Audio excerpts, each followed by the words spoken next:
अस्सलाम वालेकुम, मेरा नाम है शाहसेब हाशमी और ये है Toyota Crown RS advance 2022 model. Crown की लेटेस्ट शेप है और इस गाड़ी को Toyota as an SUV facility brand करता है। अब इसके एसयूवी होने के पीछे काफी सारे फैक्टर्स हैं, वो क्या है मैं कवर करूंगा इस रिव्यू में।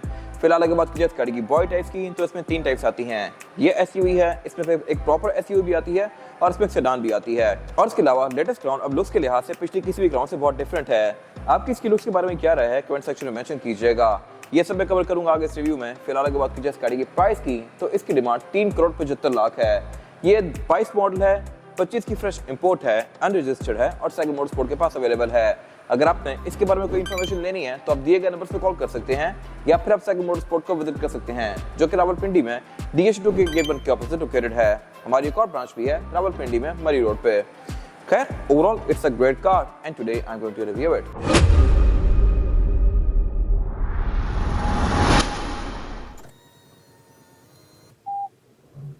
That's the exterior of this car. Looks के लिहाज से ये गाड़ी अब सही है, टर्नर है और पीछे किसी भी क्राउन से बहुत ज़्यादा डिफरेंट है।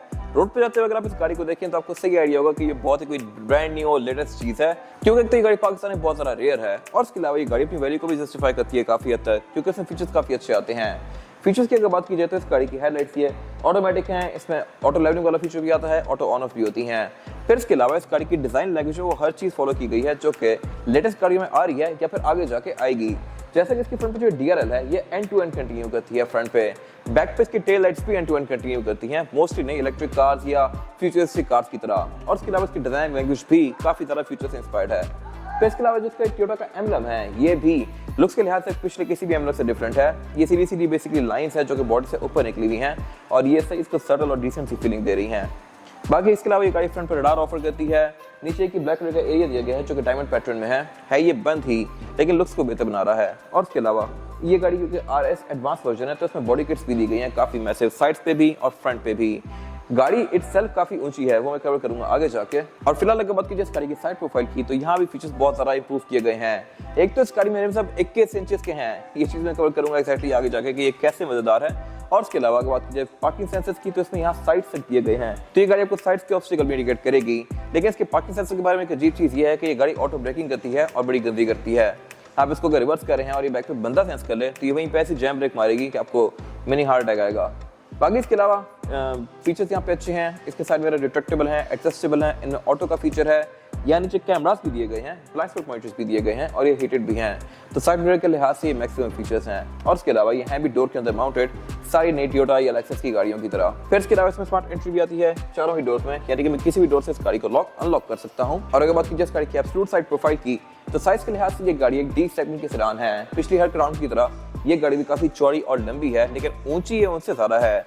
इसको Crown as an SUV facility brand करता है और उसकी वजह यह है कि ये गाड़ी ग्राउंड क्लियरेंस के लिहाज से ऊंची है।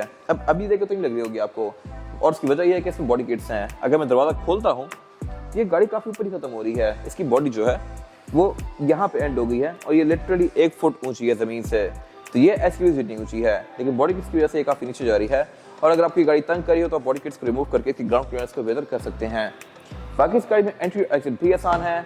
बॉडी साइज में इसके अलावा भी 2 आते हैं, एक प्रॉपर एसयूवी टाइप आती है और फिर एक इसमें प्रॉपर सेडान भी आती है। सेडान लुक्स के लिहाज से बहुत ज़्यादा खूबसूरत है, बट ये गाड़ी भी अपनी कैटेगरी में काफ़ी अच्छा ऑप्शन है। बाकी यहाँ पे एक चीज़ थोड़ी सी डिसअपॉइंटिंग है और वो ये है कि इसमें अभी भी सनरूफ आ रही है। पैनोरामिक रूफ इसमें ऑफर नहीं की, जबकि C क्लास या E क्लास वगैरह काफी टाइम से ऑफर करी हैं 2014, 15, 16 से। और यहाँ पे आके ये गाड़ी अच्छी खासी बल्कि होने लग जाती है। रेयर फेंडर्स के अच्छे खासे बोल्स्टर्ड हैं, रिम तो इसमें काफी बड़े हैं ही, और ये गाड़ी है भी रेयर व्हील ड्राइव, तो आप इसको टेल भी इसी मदद से कर सकते हैं और इसकी ड्राइव भी अच्छी है। इंजन अब इसमें टर्बो चार्ज आता है तो इसकी पावर भी सही ऑन पॉइंट है। और इसके अलावा बाकी फीचर्स यहाँ पे भी डिसेंट हैं। पार्किंग सेंसर इसमें यहाँ पे भी साइड से आते हैं और इसके अलावा बैक पे इसमें एक क्वार्टर ग्लास दिया गया है। फिर इसके अलावा रेयर विंडोज की कंपनी से टिंटेड आती हैं ऑब्वियसली, क्योंकि एक जैपनीज गाड़ी है। और इसकी रूफ जो है ये सही स्लोपिंग शेप में है, बैक से ये स्पोर्ट बैक शेप में आती है। और इसके अलावा बाकी RS एडवांस में यहाँ पे ये डोर्स पे भी कुछ एक्स्ट्रा फ्रिल्स दी गई हैं। और अगर बात की जाए गाड़ी के रेयर एंड की, तो ये भी पूरी गाड़ी की तरह काफी फ्यूचरिस्टिक है। टेल लाइट्स यहाँ पे भी एंड टू एंड कंटिन्यू करी हैं, लेकिन इस गाड़ी में कोई डक्ट स्पॉइलर या कोई स्पॉइलर वगैरह नहीं दिया गया। अगर होता तो मेरे ख्याल से अच्छी बात थी, इसकी लुक ज्यादा कंप्लीट आती, बट अभी ये थोड़ी सी इनकम्प्लीट लग रही है। लेकिन बाकी लुक्स के लिहाज से ये गाड़ी बड़ी जबरदस्त है। यहाँ पे एक इंटरेस्टिंग चीज ये है कि इसमें ये वाला एरिया हर गाड़ी में अलग अलग होते हैं। इसमें तो पूरी वाइट है बैक से, कुछ गाड़ियों में 2 टोन्स होती हैं। गाड़ी अगर ऑरेंज होगी तो ये जगह ब्लैक होगी, या कोई भी कलर कॉम्बिनेशन हो सकता है। ये फुल वाइट है और ये भी डिसेंट लग रही है। बाकी ट्रंक इस गाड़ी में पावर्ड है जो कि अनलॉक करने पे ऑल द वे अप जाएगी और इसका ट्रंक रिलीज भी काफी हिडन सा दिया गया है। वैसे गाड़ियों में सेंटर में ट्रंक रिलीज आते होते हैं, बट क्राउन्स में हमेशा से ही थोड़े राइट पे आ रहे हैं। इसमें भी राइट पे दिया गया है और ये बटन काफी छुपा के लाइट के नीचे दिया गया है, जिससे आप इसकी टेलगेट को अनलॉक करेंगे और ये ऑल द वे अप जाएगा लाइक दिस। ट्रंक कैपेसिटी के लिहाज से भी ये गाड़ी ठीक है। डीप ये आगे की तरफ बहुत सारा है, लेकिन नीचे की तरफ कोई खास डीप नहीं है। और उसके अलावा नीचे इस गाड़ी में यहाँ पे इसकी टूल किट दी गई है। स्पेयर टायर गाड़ी ऑफर नहीं करती क्योंकि मोस्टली हैबिट्स में अब ये नहीं आ रहे। ट्रंक के अंदर प्रॉपर इंसुलेशंस दी हुई हैं, पावर आउटलेट्स दिए हुए हैं। टेलगेट ऑब्वियसली पावर है, आप इसकी हाइट को भी एडजस्ट कर सकते हैं। और उसके अलावा इसकी डिग्गी का आधा पोर्शन ये ब्लैक कलर का है प्लास्टिक में, इररिस्पेक्टिव ऑफ कलर। और अब मोस्टली नई गाड़ियों में ये ऐसे ही आ रहे हैं। नई सोनाटा का भी ये वाला एरिया कुछ हद तक ऐसा है। सोनाटा में तो काफी हद तक फ्रंट एंड भी इस गाड़ी का कॉपी किया गया है। बाकी इसके अलावा एग्जॉस्ट में बैक पे डुअल दिए गए हैं, हालांकि आपको नजर नहीं आ रहे। अगर होते तो मेरे ख्याल से अच्छी बात थी, बट ये अंदर ही छुपा के दिए गए हैं दो। पार्किंग सेंसर्स इसमें बैक पे भी दिए गए हैं, बॉडी किट्स भी कंटिन्यू कर रही हैं। और इसके अलावा इसके जो रिवर्स कैमरास हैं ये भी दो अलग अलग हैं। एक नॉर्मल कैमरा है, एक आपको पैनोरामिक व्यू देगा। और फिर कैमरास को वॉश करने के लिए यहाँ पे वॉशर भी दिया गया है। Nice attention to detail. इसके बाद अगर बात कीजिए इस गाड़ी के इंटीरियर की, तो यहाँ मेरे ख्याल से थोड़ी सी इंप्रूवमेंट्स हो सकती थी, बट स्टिल ये पिछले क्राउन से ज्यादा बेहतर है। यहाँ पे कुछ मटेरियल्स मेरे ख्याल से बेहतर हो सकते थे, बट ओवरऑल जो इसकी फील है वो प्रीमियम है। अगर बात कीजिए स्टीयरिंग व्हील की, तो ये ऑल टुगेदर रीडिजाइंड है और ये है भी लेदर स्टिच स्टीयरिंग। इसकी साइड जो है ये गर्म है क्योंकि ये हीटेड स्टीयरिंग व्हील है। और इसके अलावा यहाँ पे फिर काफी सारे कंट्रोल्स दिए गए हैं। लेफ्ट पे मल्टीमीडिया है, राइट पे इसका क्रूज कंट्रोल है जो कि एडॉप्टिव है। और इसमें पीछे पैडल शिफ्टर्स भी दिए गए हैं इसको मैनुअली चलाने के लिए। हेडलाइट इसमें ऑटोमेटिक है, वाइपर इसमें रेन सेंसिंग है। और इसके अलावा अगर बात कीजिए मीटर की, तो यहाँ एक सिग्निफिकेंट इंप्रूवमेंट है और वही है कि इसका मीटर पूरी स्क्रीन है। आप इसकी थीम्स को भी चेंज कर सकते हैं। और इसके अलावा ड्राइव मोड्स के साथ आपको प्रॉपर एक ट्रांजिशन शो करवाता है जिसमें गाड़ी के मोड चेंज हो रहे हैं लाइक दिस। जैसे ही इसको स्पोर्ट्स पे करेंगे तो ये गाड़ी ऑन हो जाएगी। बाकी नॉर्मल इको वगैरह पे ये बैटरी पे ही रहती है। और इसके अलावा बाकी इसमें आपको बहुत सारी सेट्स होंगी गाड़ी की, जैसे कि ट्रेस, एवरेज किलोमीटर पर लीटर, आउटसाइड टेम्परेचर, गाड़ी की सेट्स, टीपीएम, ये सब चीजें हैं। फिर इसके अलावा जो ये पूरा पैनल है ये सिंगल ही पीस है और मल्टीमीडिया तक कंटिन्यू कर रहा है। मल्टीमीडिया भी इसका साइज के लिहाज से बहुत इंप्रूव कर दिया गया है। इस पर मैं आगे बात करूंगा। फिलहाल अगर बात कीजिए बैटरी के पीछे की सिचुएशन की, तो पीछे इसका हेडअप डिस्प्ले दिया गया है। ये HUD भी पहले से काफी ज्यादा इंप्रूव्ड है, इस तरह से कि आपको लेन भी शो करवा रहा है। अब इसकी स्टैट्स को कम या ज्यादा कर सकते हैं। और इसके अलावा इसका डिस्प्ले भी ज्यादा ब्राइट है। फिर इसका जो डैशबोर्ड है ये चीप प्लास्टिक की फिनिश में है। मेरे ख्याल से ये चीज बेहतर हो सकती थी, यहाँ पे भी और नीचे भी ये भी चीप प्लास्टिक है। और इसके अलावा डैशबोर्ड भी इसके नीचे ये प्लास्टिक के हैं। अगर मेरे ख्याल से ये चीजें बेहतर हो जाती हैं तो फिर ये गाड़ी पूरा पैकेज थी। अगर बात कीजिए इसके मल्टीमीडिया की, तो ये साइज के लिहाज से अच्छा खासा मैसिव है। और इसमें Bluetooth, aux, navigation, USB, Android auto, Apple CarPlay, हर वो फीचर आता है जो कि टेटा ऑफर कर सकती है। नीचे इसका वॉल्यूम लॉक कर दिया गया है। इसमें इसका जो ये पावर बटन है ये साथ घूमता है। अगर मेरे ख्याल से ये भी फिक्स रहता तो बेहतर था। बाकी इसमें कलर कॉम्बिनेशन जो है ये ब्रॉन्ज और ब्लैक का है। यहाँ पे काफी सारी ब्रॉन्ज की फ्रिल्स दी गई हैं, गोल्डन सी, टाइटेनियम टाइप की। और इसके अलावा ये रूम कैमन ब्राउन और ब्लैक के कॉम्बिनेशन में है। इसमें और भी काफी सारे रूम ऑफर होते हैं। फिर इसके अलावा नीचे इसके एयर वेंट्स दिए गए हैं। क्लाइमेट कंट्रोल इसका में डुअल जोन है, यानी कि ड्राइवर और पैसेंजर अपनी मर्जी के लिहाज से क्लाइमेट कंट्रोल को एडजस्ट कर सकते हैं। और फ्रंट दोनों सीट्स इसमें हीटेड के साथ साथ वेंटिलेटेड भी हैं। हीटेड स्टीयरिंग व्हील का कंट्रोल इसका सेंटर में यहाँ पे दिया गया है। और इसके अलावा फिर इसमें नीचे यहाँ पे जो एरिया दिया गया है ये भी काफी ज्यादा इंप्रूव्ड है as compared to any other cars. इस तरह से कि इसमें वायरलेस चार्जर तो आता है, लेकिन ये वायरलेस चार्जर वर्टिकल है। अब इसमें फोन सीधा खड़ा कर देंगे तो इसका एक तो मेन फायदा ये है कि ये स्पेस को सेव कर रहा है। दूसरा फायदा ये है कि मैं यहीं से बैठ के मैसेज वगैरह देख सकता हूँ। टाइम भी मुझे यहीं से नजर आता रहेगा। जबकि फ्लैट वाले वायरलेस चार्जर में एक तो जगह काफी ज्यादा ऑक्यूपाई हो जाती है और इसके अलावा वो मेरे ख्याल से ज्यादा कन्वीनियंट भी नहीं रहता। इसके अंदर फोन की ग्रिप भी बड़ी प्रॉपर रहती है और फोन एक्सेसिबल भी ज्यादा है। फिर साथ यहाँ पे CDC आउटलेट दिए गए हैं, गैस सिलेक्टर दिया गया है। इसके जो गैस सिलेक्शन है वो है P, R, N, D और M, जिससे आप इसको मैनुअली चला सकते हैं। और इसका गैस सिलेक्टर काफी क्यूट सा है। सेम ऐसा गैस सिलेक्टर प्रियस में भी आ रहा है अब। तो मेरे ख्याल से क्राउन में प्रोप्राइटरी या कोई थोड़ा यूनिक सा तो बेहतर था, बट नहीं दिया गया। इसके अलावा आगे इसके 360 डिग्री कैमरास का ऑटो पार्किंग का बटन दिया गया है। पीछे इसका ड्राइव मोड सिलेक्टर दिया गया है और पार्किंग ब्रेक दी गई है। ड्राइव मोड जो है इसमें वो है eco, normal, comfort, sports, sport plus और फिर कस्टम।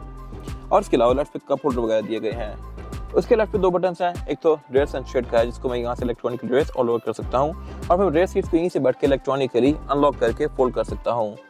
फिर से पीछे इसका सेंटर कंसोल दिया गया है जिसको मैं दोनों साइड से ओपन कर सकता हूँ। इस तरह से ये चीज मर्सिडीज एस क्लास से पहले आई थी, अब इसमें या फिर लैंड क्रूजर 300 सीरीज में भी आने लग गई है। फिर इसके अलावा इसकी जो ये ड्रॉर है ये काफी स्पेशियस है और इसमें मैं फोन वगैरह भी चार्ज कर सकता हूँ रख के। बाकी इसकी जो पीछे ट्रेस हैं इनमें अल्कंटारा दिया गया है। Nice attention to detail. और अगर बात कीजिए सीट्स की तो ये पूरी लेदर की फिनिश में है और इसके अलावा पंच होल्स दिए गए हैं जहाँ से आप पे हवा थ्रो करेंगी। ये इलेक्ट्रॉनिकली एडजस्टेबल और इनमें लंबा सपोर्ट भी आता है। पैसेंजर की सीट में यहाँ लेफ्ट पे कुछ बटन दिए गए हैं जिनसे मैं इनको आगे पीछे कर सकता हूँ। इसका बेसिकली यूज ये है कि बैक से पैसेंजर बैठ के इसको आगे कर सकता है जब आगे कोई बंदा ना बैठा हुआ हो और फिर अपने लेग रूम काफी ज्यादा स्पेशियस बना सकता है। बाकी इसके अलावा माइक इसमें ड्राइवर और पैसेंजर दोनों के लिए दिए गए हैं। विंडोज में चारों सिंगल टाइप वाली हैं। ड्राइवर की सीट में इसके मैनुअल फंक्शन भी आता है। जैसे गाड़ी में बैठ के इसको ऑन करेंगे तो इसका स्टीयरिंग व्हील आपको डिलीवर होगा और सीट भी आगे होगी। बंद करने पे ही वापस जाते हैं। और इसके अलावा अगर बात की जाए छत की तो इसमें सनरूफ आ रही है, पैनोरामिक रूफ नहीं आ रही, जो कि होती मेरे ख्याल से अच्छी बात थी। रेयरव्यू मिरर्स का ऑटोमेटिक फीचर के साथ है और इसके अलावा बाकी यहाँ पे केबल लाइट्स दी गई हैं, वैसे ही जैसा कि अब टोयोटा प्रियस या नई गाड़ियों में आ रही हैं। वेंट मिरर इसमें ड्राइवर और पैसेंजर दोनों के लिए हैं, दोनों में ही एलईडी लाइट्स दी गई हैं। और अब अगर बात की जाए इस गाड़ी में रेयर पैसेंजर्स के लिए सीटिंग कैपेसिटी की तो ये भी बैक पे अच्छी खासी स्पेशियस है। इसका डायरेक्ट कंपटीशन मर्सिडीज ई क्लास बनती है, लेकिन वो बैक पे से काफी तंग होती है। ये काफी स्पेशियस है। लेग रूम का मेरे पास यहाँ पे बिल्कुल भी इशू नहीं है और हेडरूम भी इसमें सफिशिएंट है। ग्राउंड क्लियरेंस के लिहाज से ये गाड़ी ऊंची भी है तो इसमें एंट्री एग्जिट भी आसान है और इसके अलावा फीचर्स भी यहाँ पे डिसेंट दिए गए हैं। बैक पे इसमें क्लाइमेट कंट्रोल के वेंट्स दिए गए हैं, पावर आउटलेट दिए गए हैं, नीचे भी एक 100 वोल्ट का पावर आउटलेट दिया गया है।